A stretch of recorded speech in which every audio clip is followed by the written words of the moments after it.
కిరణ్ అబ్బవరం మొదటి చిత్రం అయితే రాజవారు రానివారు. ఆ తర్వాత పలు చిత్రాల్లో నటించినా గానీ పెద్ద విజయాలు సాధించలేడు. అతను నటించిన ఎస్ఆర్ కళ్యాణ మండపం అట్లనే ఆడింది. ఇక 2 సినిమాలు ఇడిసే పెడితే కిరణ్ అబ్బవరం నటించిన చిత్రాలు ఏవి కూడా పెద్దగా ఆడలేదు. అయితే ఇప్పుడు తాజాగా కిరణ్ అబ్బవరం కథానాయకుడిగా కా అనే సినిమా రాబోతుంది. ఇటీవలే ఈ చిత్రం టీజర్ కూడా రిలీజ్ అయింది. ఇక టీజర్ చూస్తుంటే మాత్రం చాలా ఇంట్రెస్టింగ్ గానే ఉన్నది. కానీ పెద్ద బడ్జెట్ తో ఈ సినిమాని నిర్మిస్తున్నట్టు తెలుస్తున్నది. ఇక ఈ చిత్రంలో కిరణ్ అబ్బవరం పోస్ట్ మ్యాన్ రూపంలో కనిపించబోతున్నాడు. పీరియాడికల్ యాక్షన్ డ్రామాగా రూపొందుతున్న ఈ సినిమా టీజర్ మంచి బజ్నే క్రియేట్ చేసింది.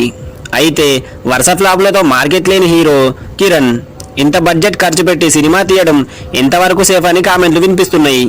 ఇప్పుడున్న పరిస్థితుల్లో చిన్న హీరోల సినిమాలను థియేటర్లకు వచ్చి ప్రేక్షకులు చూస్తున్నారా అనేది పెద్ద సస్పెన్స్ గా మారింది.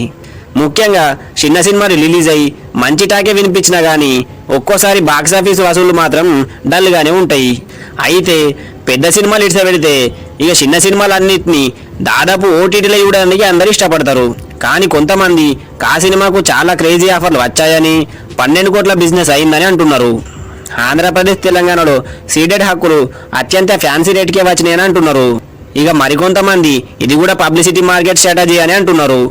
ఇక ఏదేమైనా ఈ సినిమాతోటైనా కిరణ్ అబ్బవరం ఇట్టు కొట్టాలని ఆశిద్దాం. ఇక మా వీడియో ఇట్లా మీకు నచ్చినట్టయితే లైక్ చేయురి, షేర్ చేయురి, అట్లనే కామెంట్ చేయురి అండ్ సబ్స్క్రైబ్ కూడా కొట్టుర్రి.